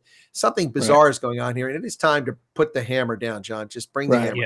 Yeah. Iran's good for mobilizing. And that's one of their strategies is they mobilize a lot. So getting if they got mobile radar positioning, things like that, then it may be difficult to locate that. And that was one of the issues is the way they were mobilizing, launching missiles and moving again was one of the issues about tracking them down and eliminating that. Well, the question going forward after all the dust is settled is if this is settled while Trump's in office, will we have the audacity to do what's right and go after the German and French arms manufacturers and others who equipped the Iranians? Because we didn't do it in Iraq. Iraq was supplied by these people for years, especially Germans, and we never went after these firms because they're being involved in arms trafficking to these rogue states. I think that we need to hold these companies in Europe accountable for what they've been selling to Iran, which has been sanctioned we can 40 years. Right, we can sanction individual companies, if I'm not mistaken. Am I right? Individuals and companies. Absolutely. And if that's a problem, we can pass a law that becomes law, and then we prefer. By all means, I'm right there with you. We should. I mean, you're going to sit there and fund people that are actually killing your NATO allies, even though you're not necessarily going to get involved. I get it. It wasn't an attack on NATO, but you're still funding people who are attacking and killing your NATO allies, for crying out loud. Yeah, no, it needs to be addressed. I mean, this is something we never went after. You see, the funny thing is all the leftists in America, it's all about oil. We're sending our people to die for oil for Iraq. About oil. Yeah, no U.S. oil companies operate in Iraq. We don't buy oil from Iraq. It was never about oil. It was about geopolitical security. And the thing is maybe it is about oil, but it isn't about oil for us. It's about oil for Japan, for China, for Europe. They're the ones that need that oil. We don't need that oil. We're not getting it from Iraq. And we never had a major American company, but Elf Aquitaine, Total, deeply involved. British Petroleum, deeply involved. Shell, deeply involved. Those people all involved in that place, but not our American companies. Right. And, these leftists, they tell these lies and spread these lies for years all over, like they're spreading butter on bread, and people just eat it up like it's true. There's no truth to it. Pure lies. I mean, that whole thing really torqued me off being involved in the Gulf conflict, especially the first one. It's all about oil. It wasn't about oil. It was about global geopolitical security. Right. And we wound up in a global recession because he invaded Kuwait. That alone did it. The price of oil nearly quadrupled overnight from $10 to $43 a barrel. And then it came back down pretty quickly to 16 or 17. But the point is that this pushed the world economy, which was teetering anyway, into a recession. In the U.S., it only lasted 2 quarters. So it was officially a recession. But unfortunately for George Bush, who didn't seem to want to really get reelected, he allowed James Carville to say, "It's economy, stupid. It's economy." No, you moron, backwards, Neanderthal mental reject living in Arkansas. Go back there and keep sleeping with your cousin because obviously it affected DNA. But utter nonsense. It wasn't about the economy. That was the big lie. Yeah. The U.S. was not in a recession when Bush was lost office. We had an anemic growth, but the anemic growth was a consequence of the fact that corporations had never right-sized in the 1980s when they should have. We had lots of corporate fat, and this is when Eastman Kodak laid off white-collar workers left and right. Mm-hmm. And if you remember back to the election, this has always been my premise, and one day I'll write a book about it, but Bush lost the election for a number of reasons, but the biggest reason he lost the election is because he lost the upper middle class. Those people who vote all the time and often vote conservative had comfy, cushy, white-collar jobs their entire life, and suddenly at the age of 40, 45, 50, 55, they didn't have a job. And that coincided with 1991, 1992, and they blamed George Bush for it. He had an approval rating of 89% after the Gulf War and lost an election. That talk about an own goal. That's worse than the American soccer team against Belgium. And then what Ross Perot didn't help the situation in any. But of course, the way that they campaigned was so just sluggish. They just didn't seem like he wanted it, did he? He didn't seem excited. No, he didn't pick James Baker to be his campaign manager until 3 weeks before the election. Before that, he had some nobody doing it. Yeah. And Baker had won him elections in the past. Remember? Yeah, Ross Perot. Yeah. They're going after my kids now, so I gotta withdraw from the campaign, even though I'm ahead right now at 41%. But I'm gonna leave the race. Oh, you know what? It's been 2 weeks. I'm back now at 18%, just to screw it up for George Bush. I never understood that. I'm like, if you're afraid that your kids are going to be, I guess, in somebody's crosshairs. If you're president, you're definitely in somebody's crosshairs, proverbially or otherwise. For crying out loud, you're definitely a target, more so than you are just private business owner, billionaire Ross Perot, which also has a bullseye on your back. Well, Ross Perot could have been president as an independent. He screwed it royally. And the sad part is that meant we got Bill Clinton. Ugh. Yeah. With a plurality. He didn't win a majority. He got 41% of the vote. Yeah, something. Yeah, 41, 43%. George Bush was right behind him. So he was 41-39. And so that cost, if you look at 3 out of 4 voters who voted for Perot were Bush voters. And that's what cost him the election. Yep. No, it was, John Anderson in 1980 really didn't cost anything because Reagan rolled over Carter. So there was no chance Carter was going to win, even if Anderson hadn't been in the race. He barely got 5% to get the matching federal money. But it's two of the dumbest things I've seen in politics was that with Ross Perot entering and then leaving the race and then re-entering the race. And then the other one was, and we had the 2008 financial crisis, and we had 2 senators running against each other, John McCain, the Democrat Republican, and then we also had, of course, Barack Hussein Obama. And both members of the Senate. And then when the whole thing started to come out and we started to have the implosion of the financial markets, both of them suspended their campaign. But McCain made a big deal about it. I'm suspending my campaign. I'm going back to Washington. I'm going to fix this. Dude, you're one of 100 senators. What are you going to fix? I'm going to fix it. He should have said, I'm going to go back and work with the senators to try to fix it. Exactly. And he looked like a complete clown. They all blamed it on his pick for vice president, but nobody cared that she was from Alaska and she could see the Soviet Union from her front porch. That isn't important. Nobody cared about her being picked. That after his convention, he carried a 5-point bounce ahead of Obama for 2 or 3 weeks after that. It was only after he said, I'm going to Washington to fix this. And he got to Washington, nothing happened. And he looked like an idiot. And then Obama closed and won the race, and America went on a path of destruction from there. Right. Absolutely. Yeah. I noticed that the numbers just in that week he was in D.C. Tick, tick, tick for Obama. He went the Yep. wrong way and he never recovered after that. Never. No, and the election was right around the corner. That was in October. Yeah. So yeah, no, that's two of the dumbest political things I've ever seen. And the other dumb thing I've seen is that there was no widespread fraud. It doesn't take widespread fraud to steal an No. election. Just Nope. ask Just a little Richard bit here and Nixon there. and Chicago, 1960, cost him the election, one state. And he won Hawaii only for them to recount, and suddenly, Kennedy won by 157 votes or something like that out of 50,000. Yeah, no, it doesn't take much to take an election. It just takes one more vote. That's all it takes. And it's easy to get one more vote when you commit fraud.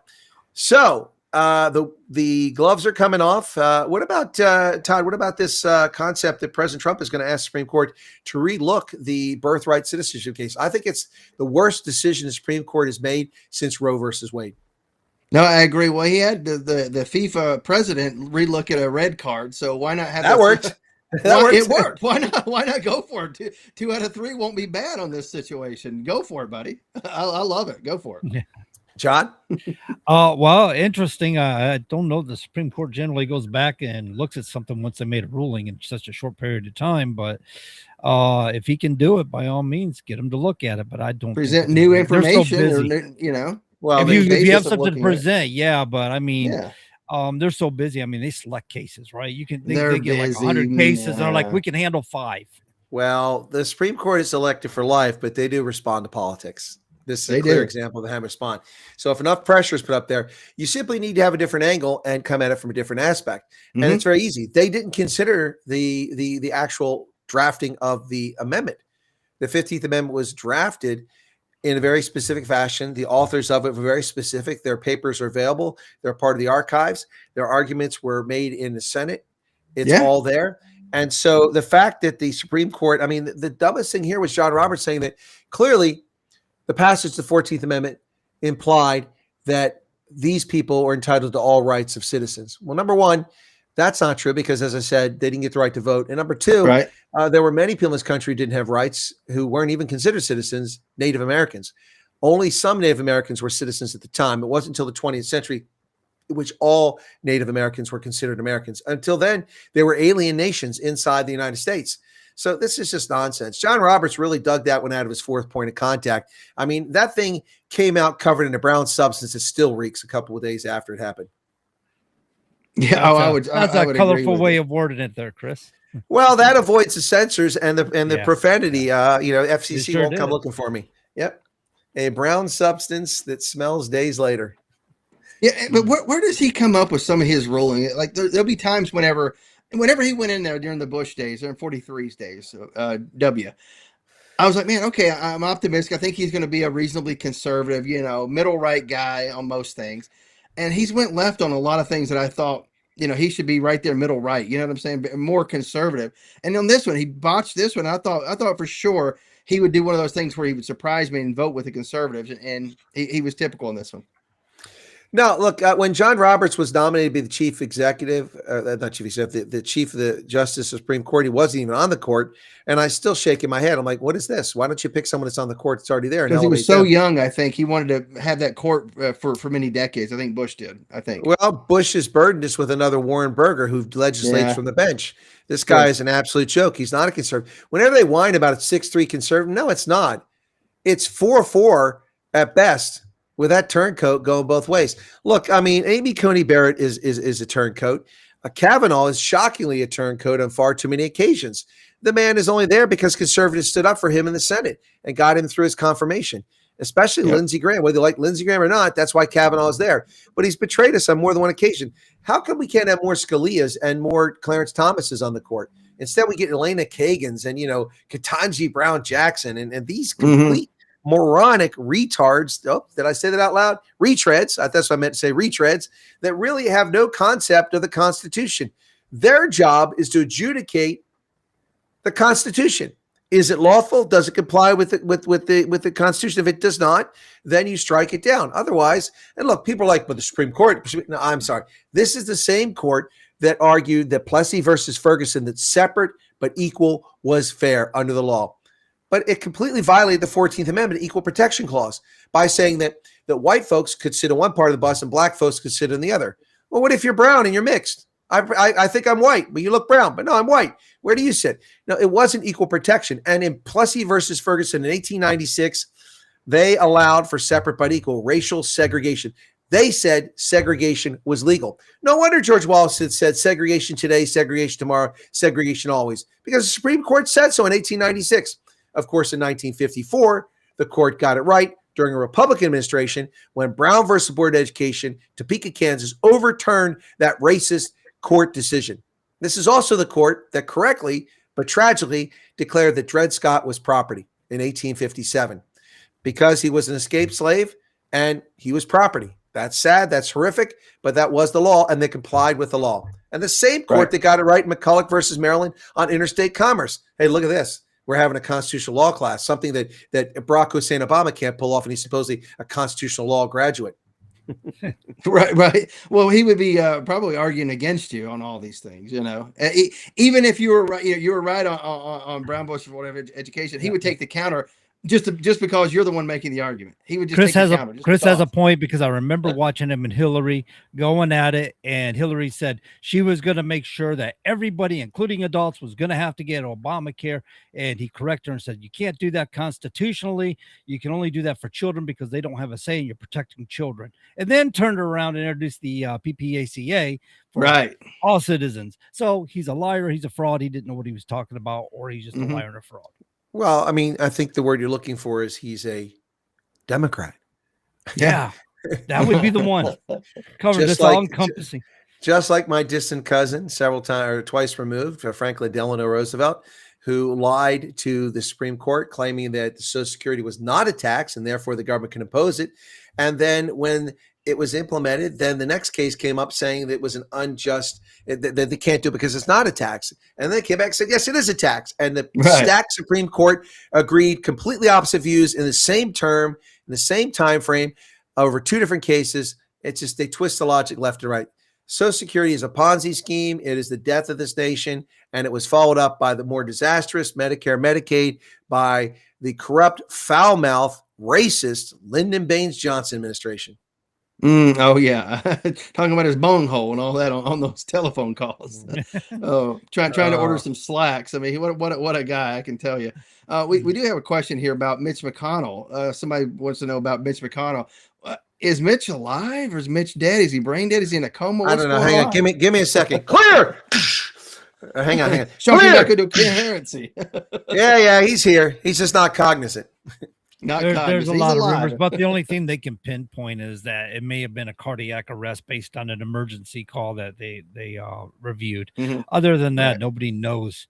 You're right. He could be sitting there brain dead, clinically, legally dead, and they'll just keep taking that pin, put it in his hand, and run his hand over a piece of paper, putting a signature on something. I mean, I don't know, man. His wife 2 days later, you think she'd be concerned and going, I've got to fly home. But instead, she found it more important to be sitting there in China, running around trying to talk to the vice president of China about better economic relationships with the United States of America, as if she's got any authority to speak on that behalf. Yeah. She's not in the administration, is she? Yeah. Don't they still have shipping companies, her family?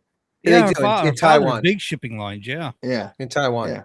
Why do you think she was Secretary of Transportation, bro? Oh, I know that. Twice. Twice, and she accomplished nothing both times. That's really impressive. Sure she did. She was getting her family in on meetings, government business. Yeah, no, she was labor during the Bush days. Then first Trump, she was. That's right. That's right. Yeah. I thought she was both. Yeah, she was labor. Yeah, a friend of mine actually was her, basically, I don't say her right hand, not chief of staff, but she was managed her outer office there at the end of her term there, and in the first Trump administration.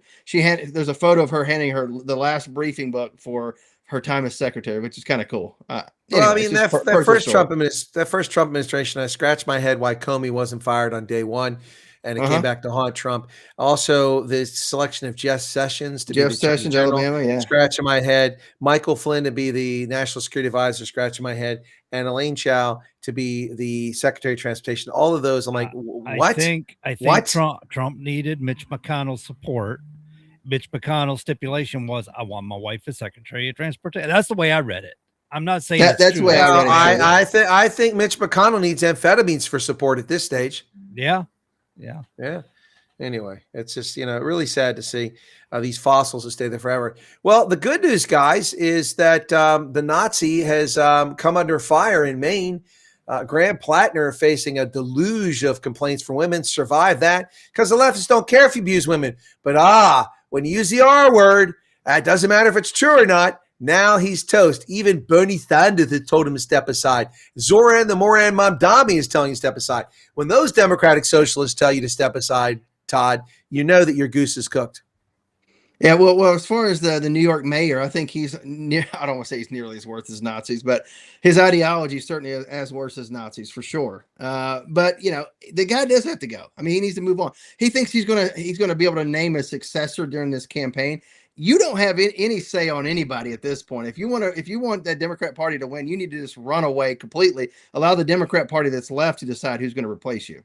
Well, they better do it very quickly. I think they have 4 days left before they can change the candidate. It's a few days. It's a few days. And if they don't name another candidate, then they are going to be competing against Susan Collins, and he won't be in the race. So, the sad part about this is we're stuck with Susan Collins. Not that I wanted this Nazi in there, but I mean, the Democrats can't even find a patriotic American who doesn't have baggage like this guy.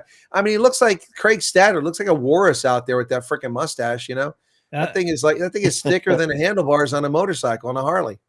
What was that? An oxymoron? Democrat, patriotic American? I think all the patriotic Americans left the Democratic Party a long time ago. Well, they all joined the Democratic Socialists of America. Oh man, what a party it's turned into. I mean, yeah, you're right. It's just not they basically were taken over infiltrated by the Socialist Party. How quick very quickly. The whole thing, the worm turned very quickly, Democratic Party. But I mean, if you look back, we've had these major waves and turns politically in the nation, and it doesn't take a lot because 1/3 of the nation is independent and decides late stage who they're going to vote for. So we've had this whole swing where Clinton's pathetic behavior begot Bush. Bush and the financial crisis begot Obama, plus the Gulf War. That was part of it too. People, after all this time in Afghanistan and the war against terrorism, those two things got us Obama. Obama's horrible, corrupt administration got us Trump. COVID got us Biden, and Biden got us Trump. I mean, think about it. That seems like it was a blessing in disguise to me, because who knows what Trump's second administration would have been. But that 4 years down gave him a lot of time to sit there and go, okay, we're going to lay this out. So on day one, when we go back in there, we're going to hit the ground running. And he did. Well, I do not disagree with you. I think that's 100% correct. And I've said that many, many times.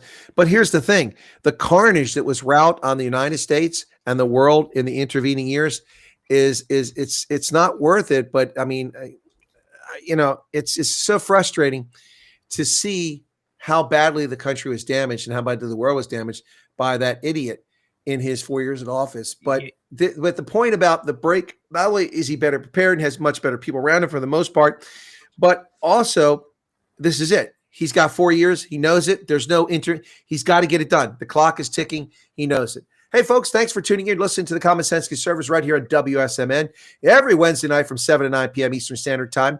That's 1590 on your AM dial, 95.3 on your FM dial. You can catch us out of Nashua, New Hampshire, and my co-host Todd McKinley over there in East Tennessee, John Grosvenor in the studio in Nashua, New Hampshire. I'm Chris Wyatt in Central Pennsylvania, and we're talking about our hero, the Nazi in Maine, Graham Plattner, the man that apparently doesn't know how to interact with women, at least in a way that makes women feel respected. Ooh, did I say that out loud, Todd? Did I say that out loud? No, absolutely. But here's the thing, and everybody says believe all women, believe all women. In my mind, whenever I heard it, I heard who did it, and I'm like, yeah, very likely this guy, he's a Neanderthal type. But at the same time, I'm like, yeah, he does deserve his day in court. And at the same time, doesn't this always happen last minute, that October surprise? But, something like this, with what this person has actually insinuated, she's gotten very detailed. I'm like, yeah, I'm actually believing what she had to say here. This isn't just one of those, oh, he did something at a party. I know we were drunk, da, da, da, da. No, this was more specific than that. Well, I don't know if you guys caught this, not to get too far away from Platter, but we were talking about Mitch McConnell a little bit ago. So we were talking about zombies. I mentioned Biden, so when I was talking about Mitch McConnell. But Governor Bashir of Kentucky about 3 hours ago told Mitch McConnell he needs to make a public statement. Right. We need to Yeah, hear because from- we need nobody's to hear heard from him. him. Yeah. And members of the Senate, actually Republican members of the Senate are saying they've talked to him. Yeah, he's on the phone, sounds good, feels good. Look forward to having him back. And I'm like, now the governor's like, I don't know about that. I want to talk to them. Yeah, I think we should hear what he has to say. Are you coherent? Well, Are I you mean, the last time I saw him in front of a camera, he froze. Yeah, When he's speaking at the podium, like that happened 2 or 3 times over the course of a couple of years, right? Yeah. No, what I'm saying, that's the last time I saw him on camera. So I mean, I think the governor's correct, and I think that I'm not. I have to take a brush up on the process for moving members of the Senate, who are mentally incapacitated. We don't have an amendment for that, but there is a process. But it needs to be done. They need to remove him. This guy is a danger, and that's a vote that's lost every time because he's not there, and those votes matter. And that's one reason why that stupid resolution went through. Because, well, McConnell, did he vote for that stupid resolution? I can't remember. Anyway, the War Powers Act resolution. But I guess they'll gear up for this again here shortly. They're going to come after Trump with war powers now that the war's back on. But it is nighttime in Iran, and I would hope at this hour we're bombing the bejesus at them. But I've seen no updates so far this evening. No, nothing. Yeah, I don't know. It'll probably be something after the fact that we'll get some announcement, I'm sure. Well, that's kind of how it's been. It's crazy that every conflict since the Gulf War, whether it was Bosnia or even Somalia, especially Somalia, but the first Gulf War, everything, it's all on TV. But this one, now we just have to read about it in the newspaper the next day. They've really got a tight grip on this. It's pretty crazy. So here I am serving in all these wars, seeing them up close and personal, but never seeing the coverage of it on TV. Now I'm not in the wars anymore, and I've not seen the coverage on TV. Yeah, it's funny as you hear. I have people ask me occasionally. They're like, "Oh, you're in Afghanistan. Did you see this and see this and see this?" And it's like, well, I heard something maybe over here, or I'd occasionally see something or hear something, but all of the missiles and rockets and stuff aren't going over you at any one point where you're at. I mean, it's a pretty big country for crying out loud, Exactly. I mean, all I hear are a few things whizzing around my head, artillery rounds exploding around me, and and rounds going past. And you don't want to see this sight, but tracers going and landing behind you. The ones in front of you don't mind seeing, but but when you see tracers, knowing it's not every round, it's a tracer, you're like, oh, geez, that was. Or you're out walking, and all of a sudden you hear a recoilless rifle being fired, and it's like, oh, it's going to hit close, blows up right in front of you. You feel the heat off of it. You're like, dude, that was close, and you got to check your guys for any shrapnel or anything. You're like, because I felt the heat, and I felt stuff whizzing by my head, or heard it whizzing by my ear, and I'm like, that's close right there. That's one of those things, but it's not an everyday thing. I mean, not all the time. You know what I mean? No, thankfully it's not. But some of the sounds, of course, are very distinct. Like one of the most distinct sound I've ever heard in uniform was the Vulcan. Oh yeah, woo, man, that thing is crazy loud. The Vulcan was amazing. What's it, 3,800 rounds? Did you have to resist standing up cheering? Yeah. Well, I mean, it was just crazy. That's something else. So cool. But that sounds like, even a Bradley has a very distinct sound. When a Bradley fires, it's like a yeah, exactly. 25 millimeter, baby. Yeah, it's pretty wild. Yeah, you don't want to be downrange of that. That's not intended for humans. That's supposed to pierce vehicles, not people, but it tears people apart. Yeah, no, it's distinct sounds, but here I am, all these wars, and I didn't see them on television because I was in a lot of them. Now I'm on the ground, not in uniform, and the war's not on TV. What the heck? I can't even watch. So I have to go back and watch reruns of CNN or something if I want to see one of these conflicts. I think Todd would be fun at the gun range because he looks like he gets awfully excited talking about this. Well, I used to like going out with the engineers because they're like, hey, you want to see some cool stuff? We're like, sure. What are you going to do? Like, check this out. And they're like, and they blow stuff up down range. And it's like, man, this is just for training. It's like they're blowing stuff up. They're like, no, that's what's left over from training. We're just blowing up the excess. I'm like, all right, whatever. It's just fun stuff. Yeah. Well, look, I mean, a lot of people really get into that. For me, there were some angles for it, but that wasn't the big thing for me. But I enjoyed serving uniform. We've talked about this many, many times. It was a distinct pleasure and a privilege to actually wear the uniform. I think some people take it for granted, but not everybody. Well, let me ask you this question. Speak about taking things for granted. What do you think, John, about us giving Ukraine the authority to build Patriot missiles and obviously the technology? Okay. Just that's kind of news to me, to be honest with you. I hadn't read that. Oh yeah. So we're going to get. I know Trump said he had a conversation with Zelensky recently, and just Well, he vaguely said said, it. "Good conversation, nice guy." It's like that should have been the No, he said at the NATO summit in Turkey today. He said that he's Yeah. going to give them permission to build the Patriot. Can he do So that? so what kind of yeah, he can.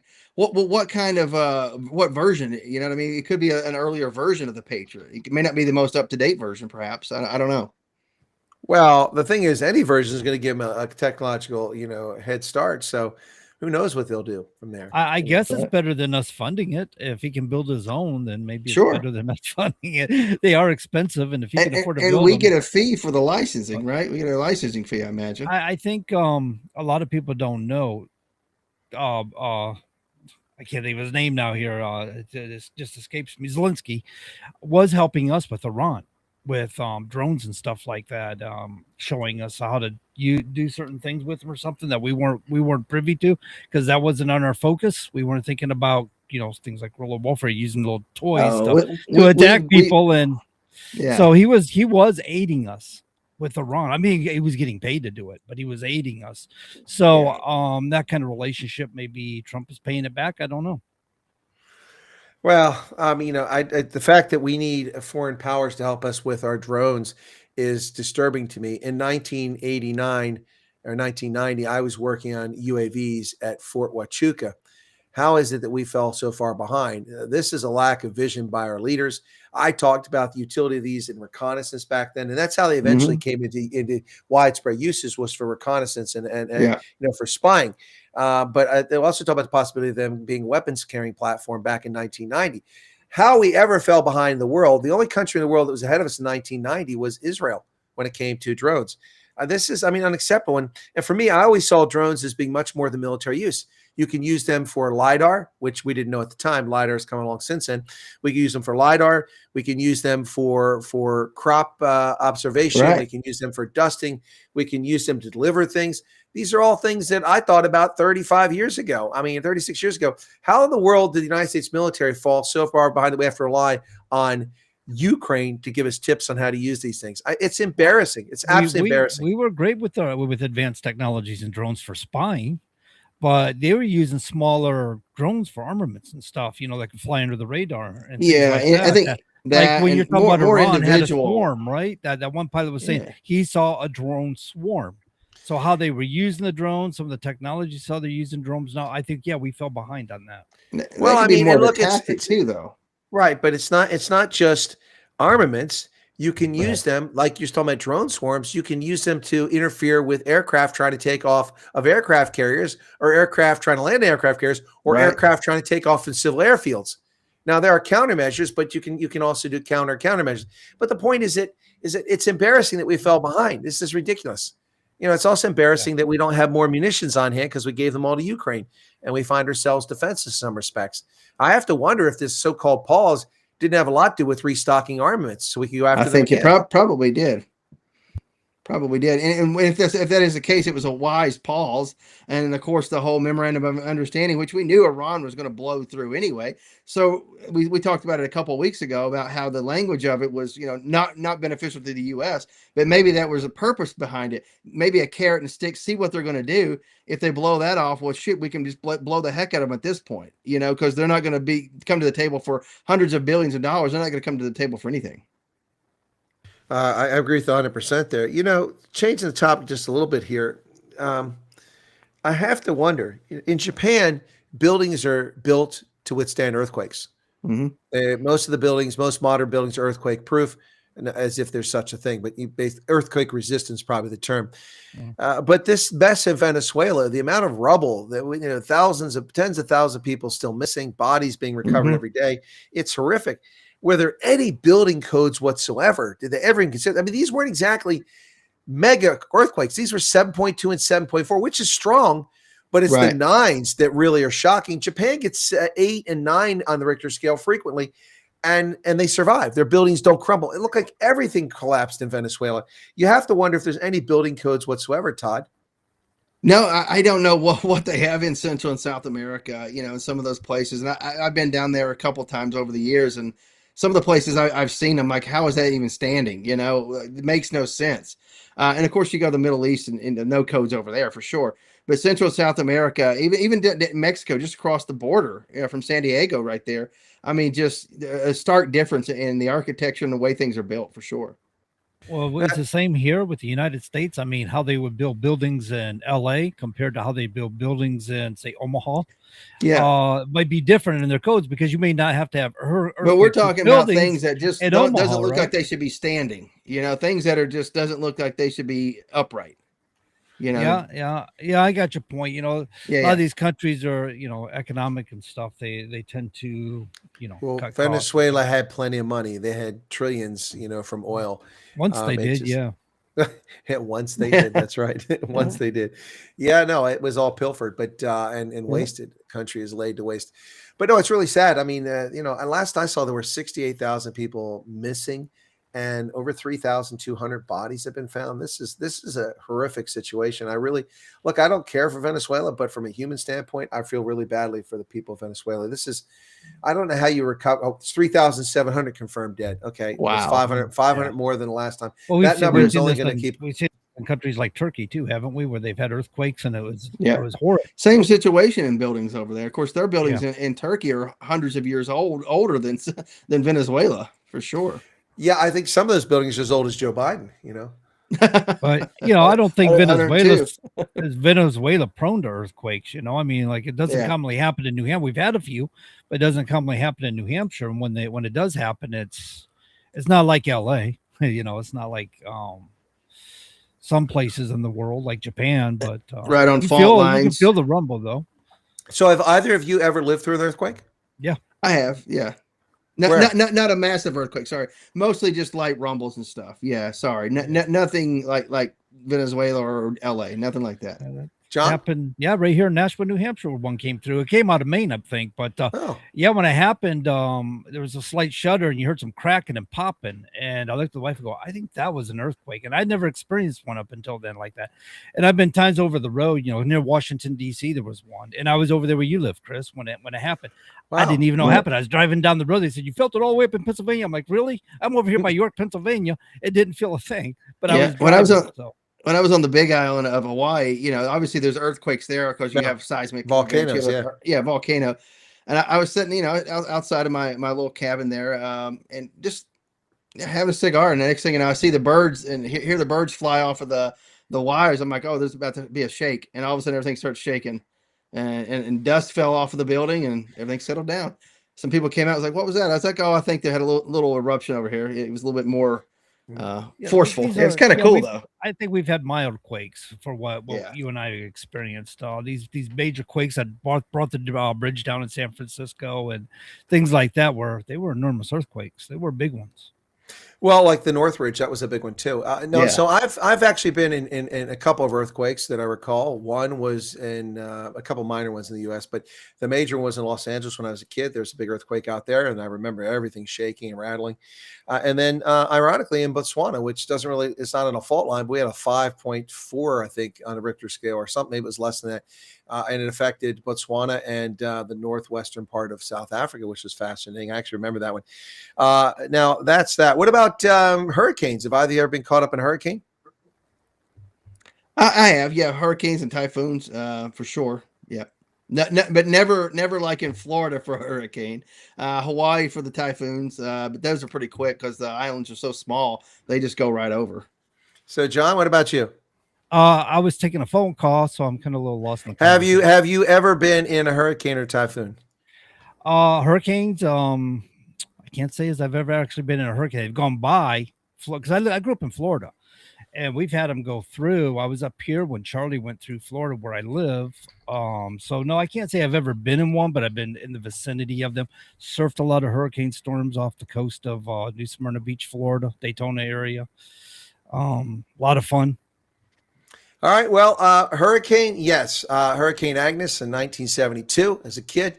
And then also I was in the Caribbean on a cruise ship and approaching the port of Miami where I could see the harbor lights when the harbor master closed the port because of the hurricane. And I spent 6 days sailing back and forth the Florida Keys, getting less and less food on the cruise ship as they ran out of things. We were in that storm on a cruise ship. So that's 2 hurricanes. And I have been in a Typhoon Hagibis, when I was in Japan for the Rugby World Cup in 2019. So there was one that. Okay, tornadoes. Have either of you ever been within eyesight of a tornado? I've seen them off in the distance in Texas.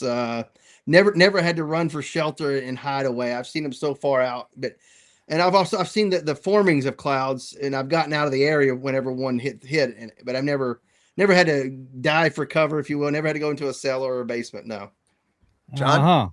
I narrowly missed one somewhere near Fort Smith, Arkansas, many years ago. I hit just after I passed through. I caught the hail from it, and I stopped in the rest area after I crossed the state line. And when I come out, everything was pitch black. I'm like, oh. So I nearly missed that one, but the one that got me was Oklahoma going towards Tulsa. Not Tulsa, Oklahoma City. And I was heading east, and the rain was getting pretty vertical there. And or horizontal rather. Yeah, horizontal. Vertical's fine, but horizontal's problematic. I'm seeing cows run the opposite direction. They're running west as I'm going east. I'm thinking, what really got me about it was I couldn't hardly see anything in front of me, man. I'm driving down the interstate. I can't see anything in front of me, but I hear whoosh, whoosh, whoosh, whoosh, whoosh, whoosh, whoosh. I'm like, that is over my head. I know that is over my head. I am not feeling good about this right now. I'm still here, so everything turned out okay. Well, John, I think the thing is that as long as the cows are running and not flying past you, you're okay. Yes, I'm doing fine. Okay, so we've done earthquakes, we've done typhoons and tornadoes, or hurricanes and tornadoes. Have either of you ever been struck by lightning? I grew up in the lightning capital of the world. No, I have not. After that last time, I can't recall. Okay, so far I've checked every block. This is one I can't check. Thankfully, I've never been struck by lightning, so that's good news. No, I've seen it come awfully close, though. I've watched it go down a tree, and I've been in buildings where they struck, but same here. I've been in buildings where it struck, but they've been grounded. Otherwise, it would have been bad. What about a house fire? No, never a house fire outside of a grease fire, just on the stove. No. John, house fire?